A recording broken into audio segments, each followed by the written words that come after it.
충성 외에는 참 기쁨 없도다. 날 사랑하신 주 늘 계시옵소서.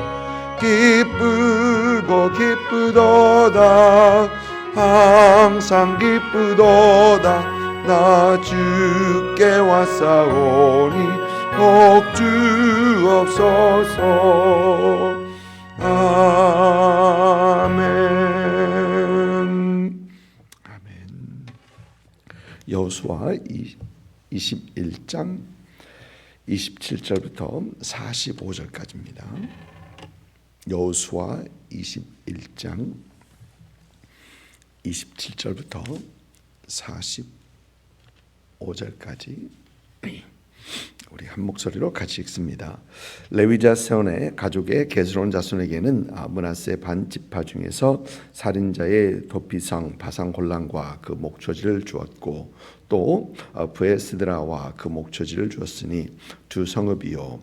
이사갈 지파 중에서는 기시온과 그 목초지와 다브랏과 그 목초지와 야르뭇과 그 목초지와 엔간님과 그 목초지를 주었으니 네 성읍이요. 아셀 지파 중에서는 미살과 그 목초지와 압돈과 그 목초지와 헬각과 그 목초지와 르못 르흡과 그 목초지를 주었으니 네 성읍이요. 납달리 지파 중에서는 살인자 도피성 갈릴리 게데스와 그 목초지를 주었고 또 함못돌과 그 목초지와 가르단과 그 목초지를 주었으니 세 성읍이라. 게르손 사람들이 그 가족대로 받은 성읍은 모두 13성읍과 그 목초지였더라. 그 남은 레위 사람 므라리 자손의 가족들에게 준 것은 스불론 지파 중에서 용루암과 그 목초지와 가르다와 그 목초지와 딥나와 그 목초지와 라할랄과 그 목초지니 네 성읍이요. 루반 지파 중에서 준 것은 베슬과 그 목초지와 야하스와 그 목초지와 그데목과 그 목초지와 부앗과 그 목초지니 네 성읍이요. 갓 지파 중에서 준 것은 살인자의 도피성 길랏 아라못과 그 목초지요.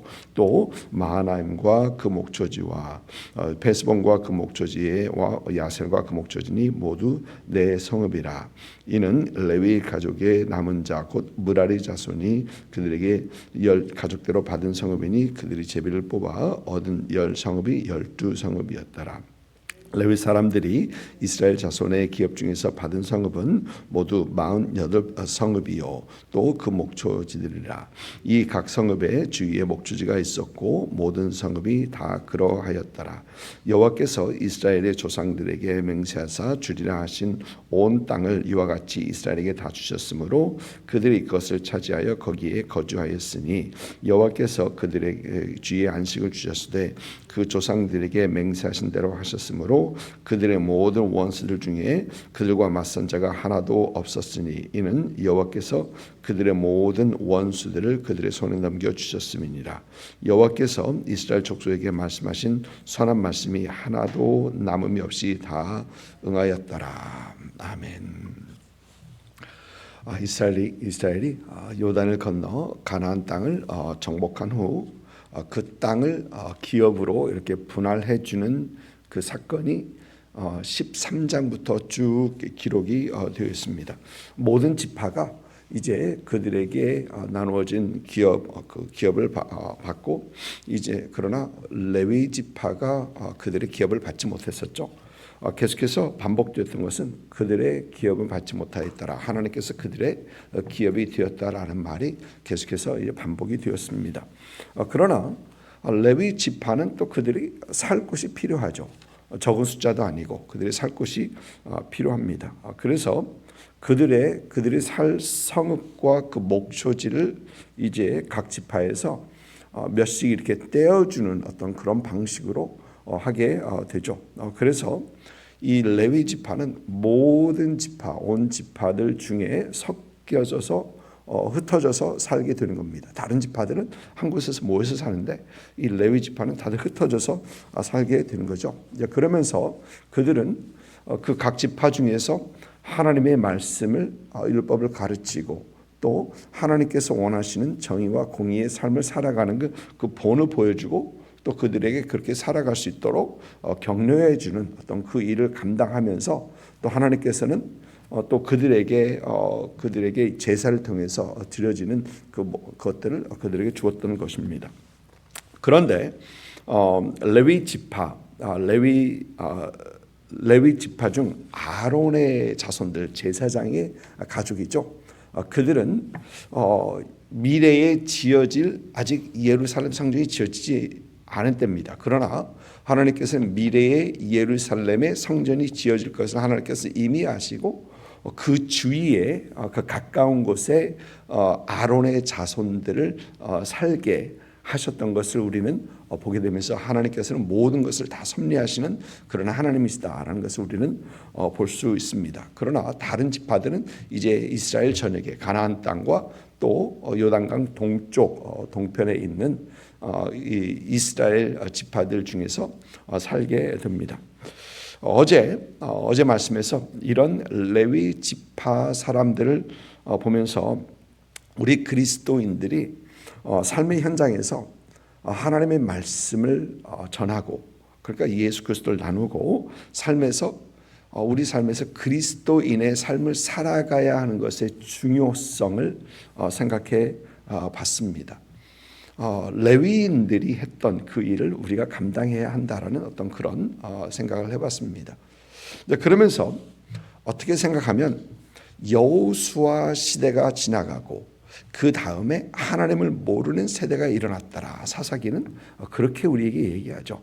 여호수아가 죽은 후에 그 후에는 하나님을 모르는 세대가 일어났고 또 우상 숭배를 이스라엘이 한 것을 보면 하나님께서 분명 레위 지파에게 하나님의 율법을 가르치고 또 하나님께서 원하신 정의와 공의의 삶, 예배자의 삶을 살아가는 어떤 그런 사명을 주셨는데 레위 지파 사람들이 그들의 사명, 하나님께서 맡기신 일들을 잘 감당하지 못하지 않았는가라는 그런 생각도 분명 해보게 되는 것입니다. 사사기 17장을 보면 이제 삼손 얘기가 끝나고 이제 다른 얘기부터 시작하는데, 사사기 17장을 보면 에나하임 산지에 사는, 그러니까 에브라임 산지죠. 에나하임이 아니고 에브라임 산지입니다. 에브라임 산지에 사는 미가라는 사람, 그러니까 이 사람은 에브라임 지파 사람이었던 것 같습니다. 그가 자기 집에서 우상을 만들어 놓고 자기 아들을 제사장을 삼습니다. 그 우상의 제사장을 삼습니다. 그러다가 유다 지방에서 사는, 베들레헴 지방에서 사는 한 레위인을 만납니다. 그러니까 유다 지방, 베들레헴 지방에서 사는 만나서 그에게 성경을 보면 제사장이라 하지 않고 레위인이라고 하고 있는데, 그러면 제사장은 아니었던 것 같아요. 근데 유다 지파 사람이 아니고 유다 지방입니다. 그를 만나서 자기 집에 있는 그 신상, 그러니까 우상의 제사장이 되달라라는 그런 얘기를 합니다. 레위인에게 하나님의 율법을 가르치고 하나님을 섬기는 그런 모습을 보여주는 것이 아니라 우상의 제사장이 되달라는 그런 얘기를 합니다. 그리고 그 레위인은 흔쾌히 승낙을 하고 미가의 집에 들어가서 그 신상의 제사장이 되는 것을 봅니다.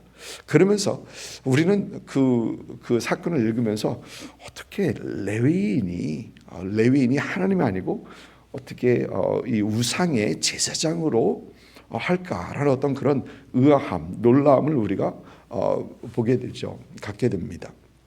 그런데 계속해서 우리가 사사 시대를 보면 사사 시대의 마지막 인물이 사무엘이 마지막 사사. 그러나 그 전에 보면 이 엘리 제사장도 당시에 보면 이 사사로 여겨질 때가 있는데, 그 엘리 제사장의 두 망나니 아들 홈니와 비느하스, 우리가 사무엘상에서 홈니와 비느하스 두 아들이 행한 것을 보면 제사 때 가마솥에 고기를 끓여서 다 익은 걸 그 다음에는 갈고리를 끄집어내야 되는데, 그래서 그것이 제사장의 몫이 되는데 다 익은 다음에 꺼내면 그것이 떨어지는 것도 있고 그 몫이 많이 나오지 못하니까 익기 전에 다 꺼내는 겁니다. 그러니까 하나님의 것을 통째로 다 도둑질해 가는 겁니다. 모르겠습니다. 익은 고기는 바비큐 해 먹기가 좀 그랬었는지 그걸 그 욕심을 내서 그렇지 않아도 여러분 제사장에게 돌아갔던 몫은 다른 사람들에게 돌아갔던 몫보다 엄청 많거든요. 사실 굉장히 많이 다른 사람보다 더 풍부하게 주셨거든요. 그런데 홈리와 비나스는 그런 짓을 합니다. 그걸 성경은 하나님의 제사를 멸시하였더라. 하나님의 제사를 멸시한다는 건 하나님을 멸시하는 거죠. 또 뿐만 아니고 그들은 회막 안에서 이 여인들을 건드리고 여인들과 동심한 어떤 그런 못된 일을 저지릅니다. 레위인들입니다. 그들은 레위인들이 이런 레위인들을 보면서 레위인들이 사실 그때 하나님의 말씀을 가르치고 본이 되는 그런 삶, 하나님을 두려워하고 경외하고 또 공의와 정의를 실현하는 그런 삶을 살고 본받고 또 사람들을 격려해야 되는데 그렇지 못했기 때문에 참 많은 사람들이 너무 쉽게 하나님의 말씀을 잊어버리고 하나님을 알지 못하고 또 그들이 너무 쉽게 우상 숭배를 하지 않았나라는 생각을 우리는 분명히 하게 되는 것입니다. 물론 모두 다가 레위인의 책임은 가지고 다른 사람들도 그런 책임은 분명 있겠지만 하나님께서 맡기신 그들 레위인들 그렇게 하지 못했던 것을 우리는 보게 되는 것이죠. 여러분 그것을 우리에게 좀 적용해 보면 우리도 마찬가지입니다. 우리도 이 땅에서 예수 그리스도의 빛 하나님의 빛을 비추고 또 이 땅의 부패를 방지하는 사람들로 살아가야 하는 빛과 소금의 직분을 맡고 가지고 살아가고 있는 사람들입니다. 이 땅에서 우리는 하나님을 말하며 예수 그리스도를 말하며 하나님께서 원하는 삶을 살아 이 땅 사람들에게 본이 되는 그런 삶을 살아야 하는 사람들입니다. 우리 그리스도인들이 이 땅에서 우리에게 맡겨주신 그 삶을 살지 못하면 이 땅은 어두워질 수밖에 없고 이 땅은 부패해가는 것을 우리는 방지할 수가 없다라는 것이죠. 여러분 우리는 우리가 있는 이 자리 우리가 있는 삶 속에서 이런 삶을 분명히 살아가고 우리의 하나님의 선한 영향력을 끼쳐야 합니다. 우리의 선악력보다도 하나님의 선한 영향력을 우리는 분명히 끼쳐야 합니다. 우리 가족들에게 있어서 또 우리 친구들, 이웃들에게 있어서 사회에서 우리는 예수님 자랑하고 말하고 그리스도인의 삶을 살아가고 선한 영향력을 끼치는 그런 사람이 되어야 합니다. 그러지 못할 때 세상은 어두워져 갈 수밖에 없고 세상은 부패해 갈 수밖에 없는 것이죠. 그러나 우리가 그런 삶을 살아갈 때 우리는 우리의 영향력이 적더라도 그 적은 그 삶 속에서 우리는 좀 부패되는 것을 방지하고 빛을 발할 수 있는 세상을 조금 더 밝힐 수 있는 그런 사람들로 살아가게 되는 것입니다. 여러분 그래서 우리가 항상 추구해야 되는 것은 우리가 어떻게 하면 하나님의 말씀을 좀 더 알 수 있겠나 하나님을 더 알아가고 또 하나님의 말씀을 더 말하고 또 우리 삶 속에서 하나님의 말씀대로 살아가기에 힘쓰고 애쓰는 그런 우리가 되어야 하는 것이죠. 여러분 자녀들과 함께 우리가 할 수 있는 최고의 것은 하나님의 말씀대로 살아가는 것을 보여주는 것이죠. 보여주는 것입니다. 어떤 상황에 있어서 그것을 보여주지 못하고 어떤 타협하는 그런 모습보다는 우리가 하나님의 말씀대로 살아가기에 힘쓰고 애쓰는 그리고 사실 여러분 그런 얘기는 우리가 해줘야 합니다. 왜 이렇게 하는가? 왜 이렇게 우리가 이런 삶을 살아가고 이런 선택을 해야 하는가를 우리 자녀들에게는 분명히 얘기해 줘야 합니다. 어제죠. 저희 아이들 둘이 지금 남자애들 집에 와 있는데 그들하고 가면서 갑자기 헌금에 대해서 얘기를 하기 시작했어요. 헌금에 대해서. 그래서 어느 자기 친구 하나가 교회에서 헌금을 너무 요구해서 안 간대요. 그래서 너무 헌금을 요구해서 안 간대요.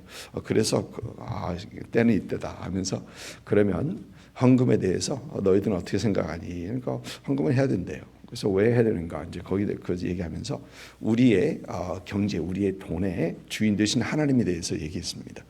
하나님께서 우리 삶의 모든 것의 주인이 되어야 되는데 when it comes to finance, 그러니까 경제에 있어서 우리 그것도 하나님께서 우리 주가 되어야 되지 않겠느냐라는 그런 얘기를 하면서 그걸 할 때는 우리가 willingly, 기쁘게, abundantly, 그러니까 풍성하게, 넉넉하게, 기쁜 마음으로, 감사할 마음으로 해야 되는 것. 그러면서 여러분 헌금 많이 하시죠? 헌금 많이 하시는데 어떤 분들은 자녀들 몰래 합니다. 왜? 자녀들이 혹시 나중에 커서 그렇게 헌금하실까 봐요.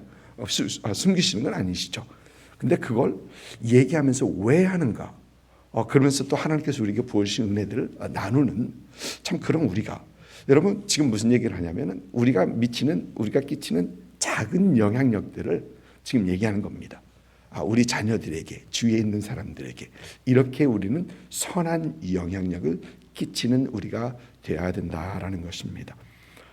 레위 사람들이 그런 삶을 살지 못하니까 사실 한 세대 여호수아가 지나가고 그 다음 세대가 여호수아를 모르는 세대가 바로 그 다음에 하나님을 모르고 우상 숭배하는 세대가 일어났다는 건 너무 빠르게 부패했었죠. 그것은 어떤 그런 세대들이 하나님의 말씀을 전하고 하나님 말씀대로 살아가야 되는 그 사람들이 그러지 못했기 때문이다라는 생각을 떨칠 수 없는 것입니다. 여러분의 삶 속에서 참 항상 하나님께서 원하시는 것이 무엇이고 하나님께서 우리에게 향하게 하신 그 길을 걸으며 순종하며 나아가는 그런 우리가 되어야 되겠습니다. 여러분 우리는 creatures of habit이라고 그러죠. 항상 하는 반복대로 그대로 합니다. 옛날에 이렇게 했으니까 지금도 이렇게 하고 앞으로도 이렇게 할 것이다. 그런데 여러분 거기에서 우리는 항상 생각해 봐야 하죠. 옛날에 했던 이것이 하나님께서 기뻐하신 일인가? 하나님께서 진정 기뻐하시기 때문에 하는 거 아니면은 옛날 이렇게 했기 때문에 아직도 할 것인가? 아무 생각 없이 하는 것보다 무엇을 할 때마다 우리가 결정을 할 때마다 하나님께서 원하시는 것이 무엇인가? 지금까지 내가 걸어온 길이 참 하나님께서 기뻐하시는 길인가? 우리가 생각하고 결정하고 그렇게 참 살아가는 그렇게 결정하고 행동하는 그런 우리가 되어야 되겠다라는 생각을 해봅니다. 여러분 이런 여러분 되시기를 주님으로 축복을 드립니다. 또 오늘 말씀 43절부터 보니까 하나님께서 주라 하신 온 땅을 이와 같이 이스라엘이 다 주셨다. 또 44절을 보면 이들을 맞선 자가 그들과 맞선 자가 하나도 없었다라고 합니다. 마치 이스라엘은 가나안 땅에서 온 족속들을 모든 민족들을 다 쫓아내고 그들에게 맞선 자가 없고 대항한 자가 없었던 것처럼 이렇게 얘기를 합니다. 그런데 이스라엘 중에는 아직도 그들이 여전히 쫓아내야 할 세력들이 있습니다. 우리가 본 것은 단 지파 같은 경우에는 아모리 사람들이 그들을 산 위에서 내려오지 못하게 하였던 아모리 사람들에게 밀려서 사실 그들은 그들에게 주어진 기업을 포기하고 위로 올라가서 다른 땅을 개척했던 그런 예도 사사기를 보면 나와요. 사사기를 보면 나옵니다. 그런데 여호수아서 오늘 말씀에서는 모든 것을 하나님께 주시고 모든 그들은 대적할 적이 없다라고 얘기합니다. 그러면 여호수아서가 잘못되었는가? 잘못 판단하고 사실 아닌 것을 기록했는가라고 우리는 질문할 수 있죠. 그런데 여러분 절대 그렇지 않습니다. 이스라엘은 온 땅을 다 점령하긴 했습니다. 그러나 그 안에 잔당 세력들이 있어서 그들을 몰아내야 했던 것입니다. 여러분 이것을 우리는 예수 그리스도의 십자가와 죄에 대해서 우리는 볼 수 있는데, 예수 그리스도의 십자가는 분명히 우리의 죄를 사하신 사건입니다. 우리 죄를, 모든 죄를 사십니다. 우리 죄를 완전히 사하시고 우리는 죄의 사함을 받았습니다. 그러나 우리는 여전히 죄와 싸워야 하는 우리죠. 여러분, 예수 그리스도를 믿어서 우리는 죄의 사함을 받았는데 여전히 우리는 우리 삶 속에서 죄와 싸워야 합니다. 하나님의 예수 그리스도의 십자가로, 하나님의 능력으로 우리는 죄와 싸워서 분명히 이기고 승리할 수 있는 사람들인데도 우리는 여전히 그 죄의 찌꺼기 가지고 우리는 힘들어하고 어려워하고 우리는 싸우는 우리가 되어야 된다는 얘기입니다.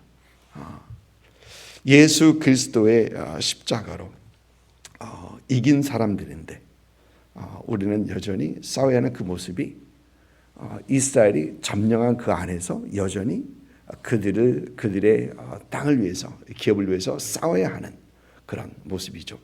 여러분, 우리는 항상 영적 싸움을 하는 사람들입니다. 이긴 사람들입니다. 승리를 하나님께서 우리에게 주신 사람들입니다.